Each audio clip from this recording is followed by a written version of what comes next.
Sejam muito bem-vindos a um formato de vídeo no canal aqui, que é onde a gente toma um chá antes de dormir. Já que eu não posso tomar café antes de dormir, então eu vou tomar um chá. E uma coisa muito importante sobre criação de conteúdo para YouTube é que você precisa parar para gravar quando você tem um insight. Porque aquilo vem na tua cabeça e você parece que precisa botar para fora. Eu me deparei, vou tentar a luz aqui, semana, voltei de viagem, agora no mês de julho eu viajei. Mês de julho, eu acho que eu devo ter viajado mais do que eu trabalhei, tá? Tranquilamente. Acho que viajei 2/3, estou trabalhando 1/3. E no mês de julho, eu reparei o quanto eu tenho reclamado sobre as coisas que eu sempre desejei. Isso é uma coisa que a gente precisa conversar, porque ninguém fala sobre isso, né? Ninguém fala sobre as pessoas que são altamente produtivas e de repente elas precisam descansar e descansar é difícil. E eu acho que isso tá muito ligado à nossa pressa, que ela nunca para, né? A gente nunca para de produzir. Eu fui uma pessoa que sempre produzi muito. Eu sempre fui uma pessoa que desde a engenharia eu trabalhava depois que eu chegava do trabalho. A gente sempre fez mais do que era necessário, porque eu acho que lá na faculdade, lá quando eu fiz engenharia a primeira vez, fazer o básico não era suficiente para conseguir ter sucesso, para conseguir passar e tudo mais. Uma coisa muito comum daquela época é que existia uma sala chamada 104, 104, 107, 104 acho que era. E a gente virava as noites lá estudando. Algumas pessoas não conseguem nem conceber isso, né? Mas a gente virou muitas noites estudando. E eu me vejo que hoje eu faço isso e quando eu viajo, eu acabo me autoflagelando porque eu não estou produzindo. E eu ouso reclamar de estar cansada de tanto que eu viajo, sendo que viajar foi uma coisa que só é resultado do modelo de negócio que eu tenho hoje. Viajar o tanto que eu viajo só é resultado pela liberdade financeira que eu tenho. Viajar o tanto que eu viajo hoje só é possível pelo modelo de negócio, pela forma como eu trabalho. Só é possível porque o Luiz Felipe hoje trabalha na empresa. Muitas coisas se tornaram possíveis por conta disso. E eu pensei, caraca, tô reclamando disso, não pode? Bruna, calma aí. Isso me fez refletir sobre como a gente precisa estar sempre vigiando. Precisa estar sempre vigiando sobre as nossas decisões, sobre os nossos sentimentos, porque é muito fácil. É muito fácil para mim, Bruna, criar o meu caos. A Lívia sempre fala que eu sou a criadora de caos. Eu não preciso que ninguém me bote pressão. Sozinha eu consigo fazer isso, eu consigo fazer tudo isso sozinha. E eu fiquei pensando, isso aqui é uma coisa que muitas das vezes as pessoas, eu acho que eu também não nutri isso muito bem. Que é o quê? Quando eu chegar lá, eu vou ser feliz. Esse lá nunca vai chegar. Eu me lembro a primeira vez que eu fiz 300 mil por mês. Foi em maio de 2025. E no dia 1º de junho eu já tava assim. Eu não tive tempo de saborear os 300 mil. Porque eu já tava no ritmo de produzir, de produzir, de produzir.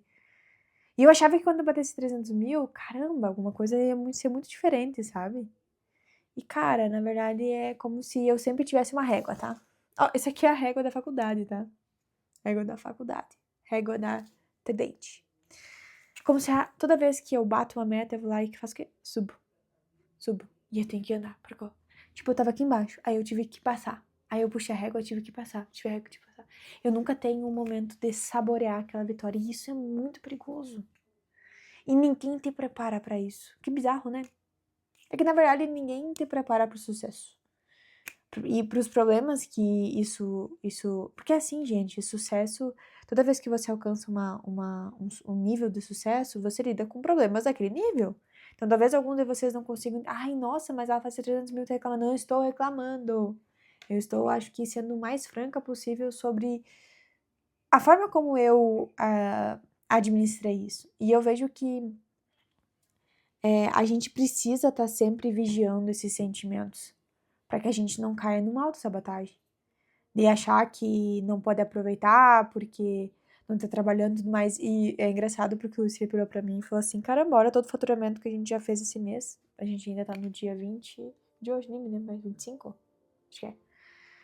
E ainda falta 6 dias pela frente, né? E pelo que eu consegui trabalhar, o faturamento que a gente tá fazendo hoje é muito, muito, muito acima que se eu fosse fazer uma projeção, dias trabalhados versus quanto em média eu faço por dia, eu tô fazendo muito mais do que isso. E eu pontuo esse sucesso ele é derivado de uma vigia constante para não ter nenhum tipo de surto, para não ter nenhum tipo de cobrança fora do normal. Isso é muito importante. Hoje eu não estou com nenhum mentor a nível estratégico.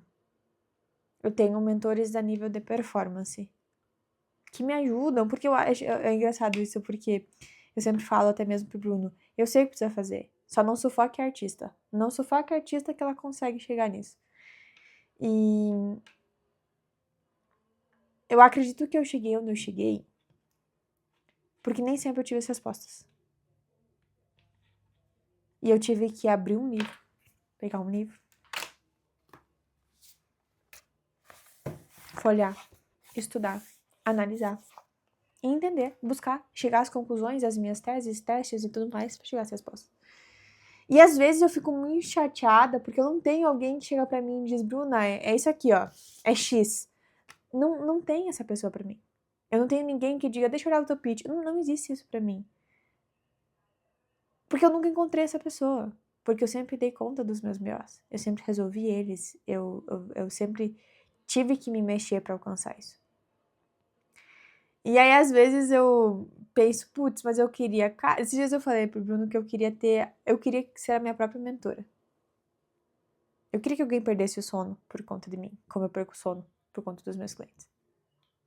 Isso é um sinal de responsabilidade, isso é um sinal de presença. Eu falava hoje no meu Instagram que as pessoas acham que a gente tá aqui apenas pra vender. A gente tá aqui pra transformar as vidas. E para que uma vida seja transformada, eu preciso ser uma boa escolha para ti que me escolhe, e você precisa ser uma boa escolha pro meu tempo. Então, mais importante do que... Hoje eu tô numa fase que eu escolho meu cliente. Se eu tiver que puxar demais, meu amigo, não serve pra ti. Se eu achar que você não tá pronto, também não serve pra ti. Se eu achar que eu não serve pra ti. Hoje o não, ele é muito mais fácil de ser dito. Por quê? Porque hoje eu tenho meus pés no chão, eu sei o que eu sou, eu sei o que eu faço, eu sei os resultados que eu gero, eu sei os clientes que eu tenho, eu sei o tipo de cliente que eu não quero ter. Só que isso só vem com a maturidade. E uma escuta ativa, que muitas pessoas, às vezes, não estão prontas para ter. E de verdade, se vocês forem... às vezes as pessoas, elas têm um discernimento muito ruim. Pensa só. Quanto mais você cresce, Vitor Damasio, Luana Carolina, Érico Rocha, não existe um programa deles que você consiga ter acesso suficiente para que essa pessoa olhe teu negócio. Me chama muita atenção, a Luana Carolina fez uma mentoria agora de R$30 mil, 100% em grupo. Eu acho que é 1 ano. Luana Carolina, ela produz muito conteúdo, adoro o conteúdo dela e tudo mais, mas ela fez uma mentoria onde não tem acesso a ela. Onde ela não vai olhar o teu negócio, ela não vai, sabe, tipo, não tem. E isso me faz pensar como os gurus, eles é muito mais confortável estar lá no seu reininho, onde você não se preocupa com esse tipo de coisa, né? E o quanto a forma como eu tô mitigando o meu trabalho tá me preparando para talvez ir muito mais longe, porque eu estou sendo exposta a isso. Enquanto a maioria das pessoas que se tornaram gurus se tornaram vendendo cursos onde não tem nenhum tipo de contato com o cliente, eu tô no cenário mais dificultoso que tem, eu lido com gente o tempo inteiro. E na vida vai ser sempre uma faca de 2 gumes. O lado positivo e o lado negativo. Lado positivo. Isso, lado negativo, né? É lidar com gente. Nem sempre é fácil. Lado positivo, te faz criar casca. Eu sempre gosto de lembrar do tempo da engenharia. Primeira casa que eu fiz, não era pra ser a primeira engenheira, era pra ser engenheira júnior. Nunca teve um engenheiro júnior. Caiu na minha mão uma bomba. Eu poderia chorar, dizer que estava muito difícil, mas eu entendi lá atrás, há 5 anos atrás, que eu não deveria esperar que as coisas se tornassem mais fáceis, porque elas não iam ficar.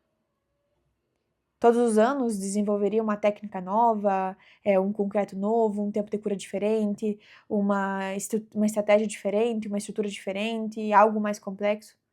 Os arquitetos estão sempre inventando uma coisa nova, uma coisa mais difícil, um vão muito grande, uma pretensão, um negócio, uma curva. Nunca ia se tornar mais fácil. Eu, Bruna, tinha a responsabilidade de me tornar uma pessoa mais forte, mais sábia, mais responsável, com mais conteúdo, com mais técnica. Esse é o meu papel. E se esse era o meu papel lá atrás, quando eu fazia casas de 30, 35, 40 milhões, aqui ó, no osso do peito, comandando 100, 150 macho abaixo de mim, isso também é meu papel aqui, né, no digital. É meu papel me tornar cada vez mais forte, mais sábia, tecnicamente, mais responsável, com mais estrada. É isso que vai me diferenciar, porque eu acredito que no digital hoje vai reinar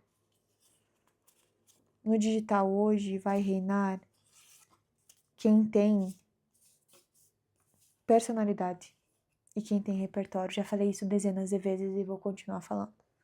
Enquanto vocês não pararem para deixar de ser mais do mesmo, vocês não vão se manter nesse mercado por muito tempo. E é por isso que eu voltei a fazer uma coisa que eu sempre fiz: sentar a bundinha na cadeira, ler, estudar, sintetizar e escrever. Every day. E é isso que eu recomendo para ti. Então, sejam muito bem-vindos a esse tipo de quadro, espero que faça sentido para ti. Vamos ver se a gente consegue trazer um pouco mais isso, um pouco mais o dia a dia, um pouco mais os insights, essa conversa um pouco mais profunda sobre, de verdade, o que é você se tornar um empresário e como você se torna um empresário, a todos os níveis, seja pessoal ou profissional. Um beijo, meus jovens, e até a próxima.